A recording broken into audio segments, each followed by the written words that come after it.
তুমি পুরুষ আছো, তোমাকে পুরুষত্ব শক্তি রাখতে হবে। আমার স্ত্রী কারোর সাথে কথা বলবে না, আমার স্ত্রী কাউকে হাত ধরাবে না, আমার স্ত্রী কাউকে চেহারা দেখাবে না। আমার স্ত্রী মানে কি, আপনি পুরুষ, পুরুষ হয়ে থাকতে হবে। স্ত্রী যাতে বাপের বাড়ি জীবনে একলাই না যায়, স্ত্রীকে বাবার বাড়ি যেতে দিবেন না, স্ত্রীকে মামুর বাড়ি, খালার বাড়ি, ফুফুর বাড়ি, চাচার বাড়ি জিন্দগিতে যেতে দিবেন না। বাপের বাড়ি যাবেন আপনি সাথে নিয়ে যান, সাথে নিয়ে থাকেন, সাথে বেড়িয়া নিয়ে চলে আসেন, বাস। ওকে একলাই ছাড়বেন না। আর স্ত্রীকে জিন্দগিতে মোবাইল হাতে দিবেন না। যদি মোবাইল দিয়ে দেন আপনার 20 মেরে ছচাস করে দেবেন, আপনার 20 মেরে দেবে। কোন স্ত্রীকে মোবাইল দেবেন না আপনি, যতই স্ত্রী আপনার ভালো হোক। বুঝতে পারছেন? আমাদের এখন কি বলবো, আমাদের মানে বাঙাল বললেও ঝামেলা, এলাকা বললেও ঝামেলা, গ্রাম বললেও ঝামেলা, মানে নাম বললেই ঝামেলা, মানে ঝামেলায় পড়ে আছি। এখন বর্তমানে কি চলছে জানেন, স্ত্রীরা কি করছে, পুরুষকে নিনের গুলি খিলিয়ে দিছে, দিয়ে তখন ওকে তেল মাখাইছে, টিপতে টিপতে নিন চলে আলো, ফালা ঢেপে আলো, উল্টেছে এমন উল্টেছে এমন উল্টেছে। ডাক্তারের কাছ থেকে ওষুধ চলেছে, নিনের গুলি খিলিয়ে দেওয়া, ওকে বেহুশ করে দেওয়া। তারপরে তখন ফোন টেনে, হ্যাঁ সোনা কেমন আছো,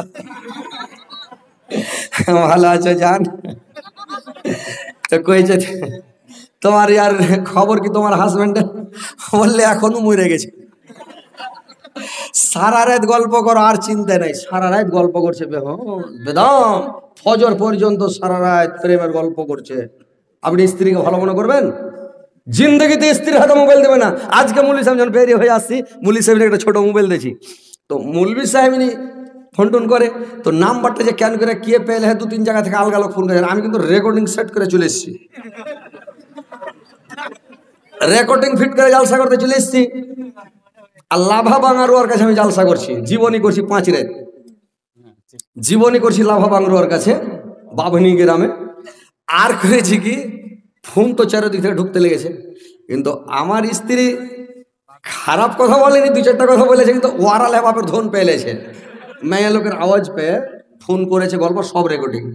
আমি বাড়ি গেলাম, বাড়ি যাওয়ার পরে তখন লক করে মোবাইল টেনে ওকে তাড়াতাড়ি করো, ওটা করো, কাছে ভিড়তে দিন, আর সব রেকর্ডিং শুনছি, কার সাথে কি গল্প হয়েছে। তো দেখলাম তো বেশি খারাপ গল্প হয়নি, 2-4টা এমনি গল্প করেছে। কেমন আছো জি ভাবি, কি করছো জি ভাবি, মানে এই যে ভাবি ভানি ভানি করে মজাক করেছে, 2-4টা গল্প করেছে, শুনে তো আমার মাথা গরম।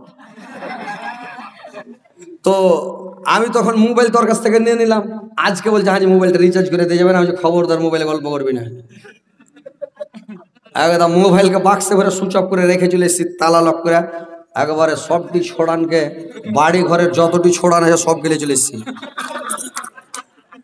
বুঝতে পারলেন? তুই যদি পালাইস তো খালি জানলা খালি পালিয়ে যেতে হবে তোকে, যা। বুঝতে পারছেন?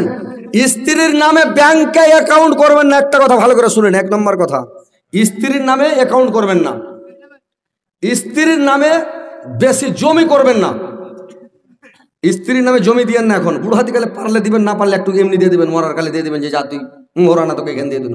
কিন্তু রেজিস্ট্রি করে দিবেন না, তো আপনাকে ছেড়ে দেয়। 5 ছেলের মা 7 ছেলের মা দুনিয়া থেকে পালিয়েছে পুরুষটাকে ছেড়ে।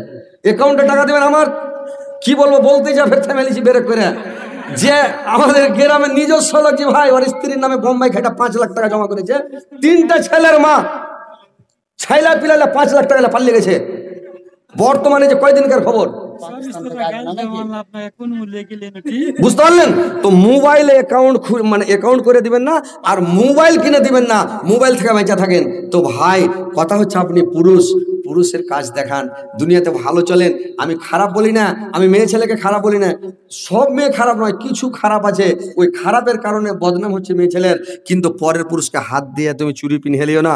পরের পুরুষের কাছে ফেয়ার লাভলি কি হতো না, একটু লিপস্টিক দেখে তো কিরকম মানাবে, দিয়ে দিলে একটু।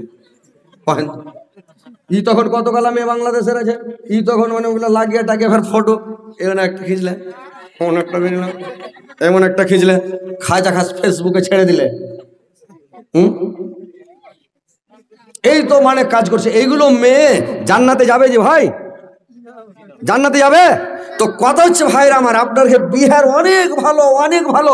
আল্লাহ আপনারাকে অনেক ভালো রেখেছে। আল্লাহকে দোয়া করি, আল্লাহ তুমি ভালো রাখো এই বিহারের মুসলমান মমিনকে, আর মা খালা নানি রেখে আমাদের বাঙালের লোককালা তুমি হেদায়েত করো। আমাদের বাঙালের মুসলমান মমিনকে আল্লাহ তুমি খাঁটি নামাজি বানাও, হেদায়েত করো। এরা যাতে বেপর্দা হয়ে না থাকে, পর্দার মধ্যে থাকে, পর্দার মধ্যে চলতে পারে। আল্লাহ তুমি হেফাজত করো। তো এবার শুনেন ভাই কি বলছিলাম, যে ৭০,০০০ ফেরেশতা আল্লাহর কাছে মাগফিরাত চাইবে খালি এই দুয়াটা পড়ে নিলে, ভাই 3টা আয়াত পড়ে নিলে, বুঝতে পারছেন? এগুলো শিখে নেবেন মৌলভী সাহেবের কাছে।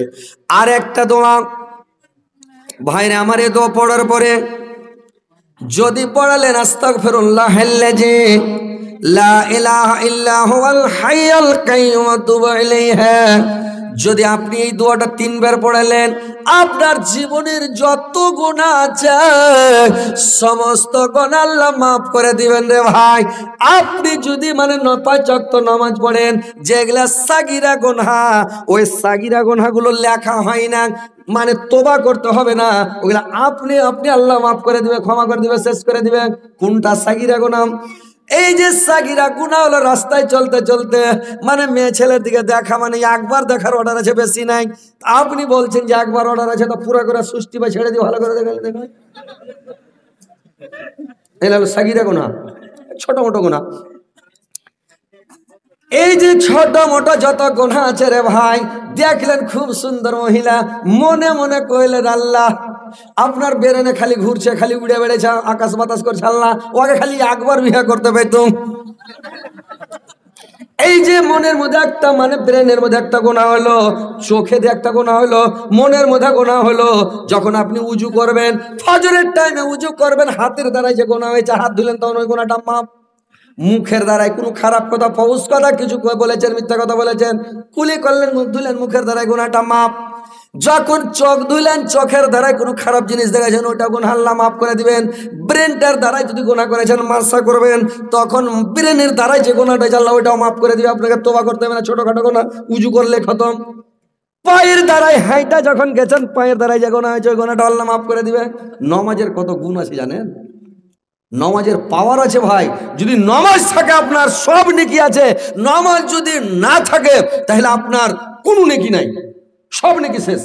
আপনি যদি কোটি কোটি টাকা মাদ্রাসায় দান করেন, মসজিদে দান করেন, আপনি ইয়াতিমখানা চালান, আপনি আরো কিছু বৃদ্ধাশ্রম চালান, আর কিছু চালান, কোটি কোটি টাকা ব্যয় করেন, হজ করে আসেন, জাকাত দেন, সাদকা দিয়ে চলে যান, যদি নমাজ না থাকে, সালাত না থাকে, আপনার কোনো নেকি থাকবে না। একদম সহিহ হাদিস, কিয়ামতের দিন কি মাওলানা যখন নেকি চড়াবে পাল্লাতে, গুটির মাছের মতো লাফিয়ে সব নেকি পড়ে যাবেন।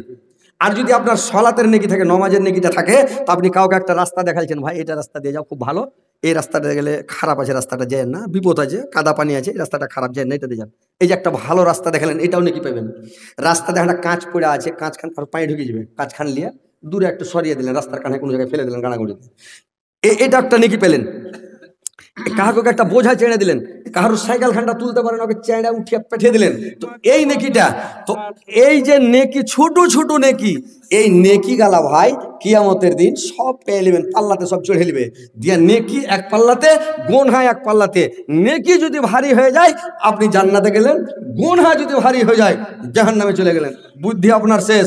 তো কথা হলো যে নেকি ভারী করতে হবে, তাহলে নমাজটা পড়তে হবে। নমাজ কোনো হালাতে মাপ নাই, আপনি যেখানে যান, যেখানে থাকেন, নমাজটা মাপ কখন জানেন? নমাজটা আপনার মাপ হলো বেহুশ হয়ে যাবেন, যখন অজ্ঞান হয়ে যাবেন, নমাজ নাই। কোনো মানুষ যদি পাগল হয়ে যায়, পাগলের নমাজ নাই, বেহুশ হয়ে গেলে নমাজ নাই, মরে যাওয়ার পরে নমাজ নাই, বুঝতে পারলেন? কিন্তু বেঁচে থাকেন, হুঁশ থাকে, যদি আপনার জ্ঞান ঠিক আছে, হুঁশ জ্ঞান ঠিক আছে, আপনার নমাজ মাপ নাই। আপনি দাঁড়িয়ে পড়েন, দাঁড়িয়ে পড়তে পারেন না, বসে পড়েন, বসে পড়তে অসুবিধা আছে, আপনি শুইতে পড়েন, শুইতে আপনি ইশারাতে পড়েন যে আমি সিজদা করছি, রুকু করছি, পড়েন আস্তে আস্তে, মানে এখন সিজদা করছি, রুকু করছি, এভাবে মানে দোয়া পড়েন, নিয়ত করেন, আর শুইতে নামাজ পড়েন, কিন্তু পড়তে হবে আপনাকে নমাজ। আর আপনারা ঘুরে বেড়েছেন, নমাজ পড়েন না, আজান হয়েছে, দৌড়িয়া বেড়েছেন ইঠে উঠে। হ্যাঁ, জান্নাতের মুখ দেখতে পাবেন, জান্নাতে যাবেন, ভুলে যান। নমাজ এখনো ধরেলেন, সময় আছে, সুধরে যান, টাইম এখনো আছে, সুধরে যান ভাই। তো এই যে দুয়াটা পড়বেন, তো আস্তাগফিরুল্লাহাল্লাযী লা ইলাহা ইল্লা হুয়াল হাইয়ুল কাইয়্যুম ওয়া তুবু ইলাইহি, আপনার সমস্ত জীবনের গুনাহ যত গুনাহ আছে, সমস্ত গুনাহকে আল্লাহ মাফ করে দিবে রে ভাই। একটাও গুনাহ থাকবে না, সব সাফ ধুয়া মুছা সাফ, যে নিসবাম মাসুম বাচ্চার মতো বেগুনাহ হয়ে যাবে।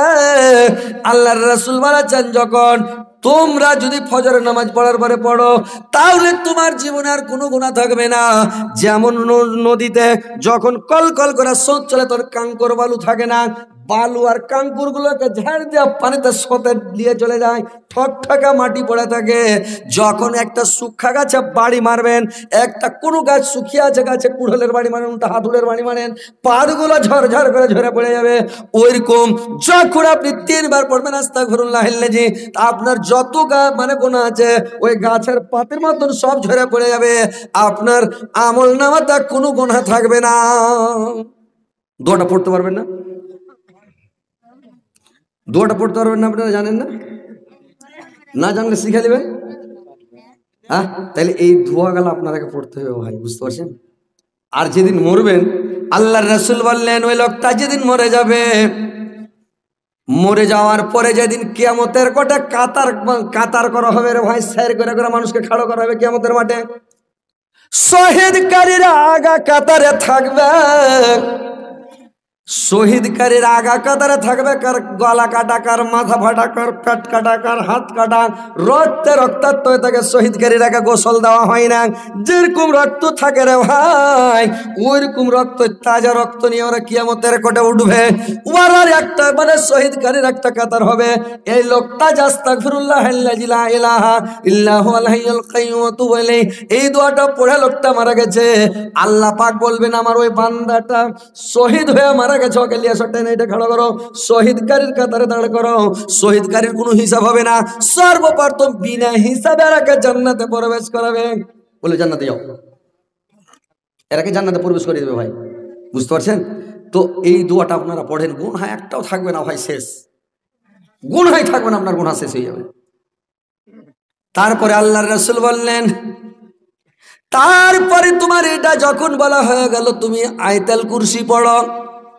ফজরের নামাজ পড়ার পরে যদি পড়ো, এবং রাত্রি বিছানা শোয়ার সময় যখন বিছানাতে পড়বে, আর যখন ফজরের নামাজ পড়ার পরে 3 বার আয়াতুল কুরসিটা পড়ে নিবে।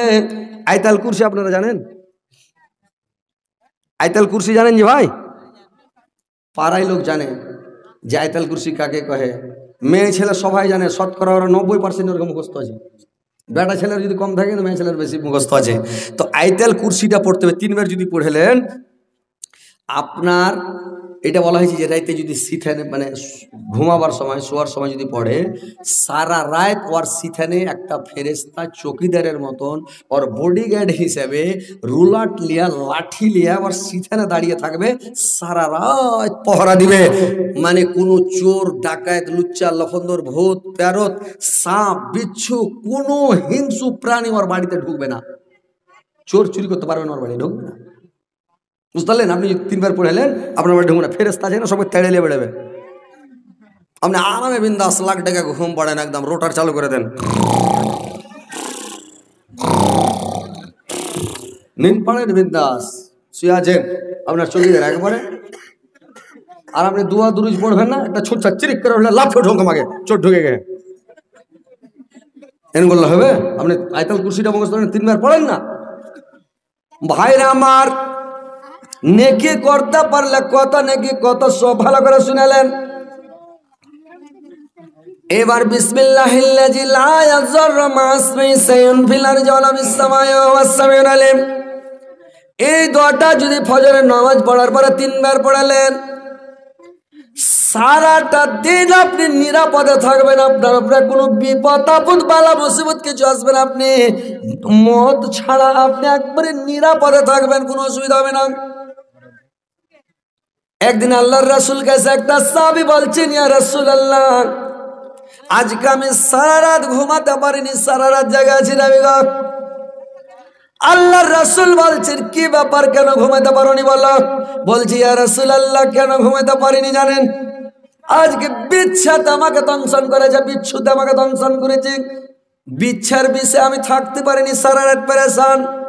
আল্লাহর রাসূল বললেন, তুমি এই দোয়াটা কেন পড়নি? এই দোয়াটা ফজরের নামাজ পড়ার পরে 3 বার যদি পড়ালো, তোমাকে কোনো সাপ বিচ্ছুতে দংশন করবে না, সাপ বিচ্ছা তোমাকে স্পর্শ করবে না, দংশন করবে না। আর যদিও করে নাই, তোমাকে বিষ লাগবে না। আর যদি মাগরিবের নামাজ পড়ার পরে পড়ে নাও, তাহলে সারা রাত তোমাকে সাপ বিচ্ছুতে দংশন করবে না, কামড়াবে না। আর যদি দংশন করে, তোমাকে বিষ লাগবে না, বিষ পানি হয়ে যাবে। কি দোয়াটা? আল্লাহর রাসূল বললেন, আউযু বিকালিমাতিল্লাহি তাম্মাতি মিন শাররি মা খালাক। আয়াতুল কুরসি এই দোয়াটা, আউযু বিকালিমাতিল্লাহি তাম্মাতি মিন শাররি মা খালাক, এই দোয়াটা 3 বার পড়ে নাও, তোমাকে কোনো সাপ বিচ্ছুতে কামড়াবে না। এইগুলো তো পড়তে হবে না। ফজরের টাইমে মসজিদে বের হলেন, আর তামুক কইলা তাড়াহুড়া করে মুখে ভরছেন আর গল্প শুরু করছেন মসজিদের বাইরে, মসজিদে বসে একটু দোয়া গালা পড়লে হবে না? আপনি পড়তে জানেন না, মুলি সাহেব বসে আছে নামাজ তো পড়েলে, ওকে বলেন মাল্লা একটু শিখিয়ে দিন তো এটা। একদিন দুদিন কহাকহি করতে করতে 2 দিন 3 দিন লাগুক না, 4-5 দিন, আপনার বেরেন নাই মতো বয়স্ক হয়ে গেছেন, 2-4 দিন লাগুক, 8 দিন লাগুক, আপনি শিখেন তো। কিন্তু আপনাকে শিখতে হবে তো। দিন মেনার পাশে লেগে থাকেন, ওর উপরে ধ্যান করেন, সবসময় পড়তে থাকেন, আপনাকে 1 দিনও লাগবে না এগুলা দোয়া 1 দিনে এই মুখস্থ। তাহলে আছেন কোথায়? জান্নাতে যাওয়ার মন নাই আপনার? হ্যাঁ, যান, বসেন মাওলানার কাছে, যান, শিখেন দোয়াগুলো। সূরা রুম একটা মনে রাখেন কথা, সূরা রুম খুলবেন, আয়াত নাম্বার 17-18 নম্বর আয়াত, 2টা আয়াতে একটা দোয়া। সূরা নূর কইবেন না, রুম, সূরা রুম, সূরা রুমে 17-18 নম্বর আয়াতে 2 আয়াতে একটা দোয়া। এই দোয়াটা যদি পড়ালেন ফজরের নামাজ পড়ার পরে বা মাগরিবের নামাজ পড়ার পরে যদি পড়ালেন, তাইলে একটা আবেগ যদি সারা রাত মসজিদে আল্লাহ আল্লাহ আল্লাহ আল্লাহ করে, আল্লাহ আল্লাহ করে জানে কি পাবে, তপস্যা করে জানে কি পাবে। আপনি দোয়াটা পড়ালিয়া সারা রাত লাখ টাকা টাকা নিন পারছেন, তো আপনি ওই লোকটায় সারা রাত জায়গায় তপস্যা করে জানে কি পাবে, আপনি নিন বেড়াবাদ খানি নাকি পাবেন। আল্লাহ রাসূল বলছেন একটু কমে কম, আল্লাহ বলছেন আমি কম বেশ করবো না, ওকে পুরা নাকি দিয়ে দেবো। জোরসে বলেন সুবহানাল্লাহ। দোয়াটা শুনবেন, দোয়াটা শুনবেন। দোয়াটা হলো সূরা রুম 17-18 নম্বর আয়াত, ফা সুবহানাল্লাহি হিনা তুমসুনা ওয়া হিনা তুসবিহুন ওয়ালাহুল হামদু ফিস সামাওয়াতি ওয়াল আরজি ওয়াসিয়া ওয়া হিনা তুজহিরুন। ছোট্ট দোয়া, এই দোয়াটা যদি পড়লেন, আর আপনি যদি ফজরের নামাজ পড়ালেন, একটা লোক যদি কোনো কাজকর্ম কিচ্ছু না করে মসজিদে বসে খালি আল্লাহ আল্লাহ আল্লাহ করে তপস্যা করে, আল্লাহর খালি তাসবিহ পড়ে, খালি আল্লাহকে তপস্যা করে, আল্লাহকে ডাকে, তো ও যতটা নেকি পাবে অতটা নেকি আপনি কাজকর্ম দুনিয়াতে যা করবেন করে বেড়ান, কিন্তু আপনি নেকি ওই লোকটার সমান পেয়ে গেলেন দোয়াটা পড়ে নেওয়ার কারণে। বুঝতে পারছেন? তাহলে কত নেকি। আইলা মাক্কা নেকি, যদি নেকি করতে চাহেন, নেকি করতে জানেন, তো আইলা মাক্কা নেকি। কিন্তু মানুষ নেকি তো করার ধান্দা নাই, নেকি তো করতে চাইবে না। এরা আল্লাহ বলছেন তোমরা সকাল বিকেল আমার তাসবিহ পড়ো, সকাল বিকেল আমাকে স্মরণ করো, সূর্য ওঠার আগে এবং সূর্য ডুবার আগে আমাকে ডাকো, আমার তাসবিহ পড়ো, আমার প্রশংসা সহ আমার তাসবিহ পাঠ করো, আমার গুণগান করো, তোমরা আমাকে ডাকো, অধিক পরিমাণে ডাকো, আল্লাহকে সব সময় ডাকতে থাকেন, সব সময় ডাকতে থাকেন।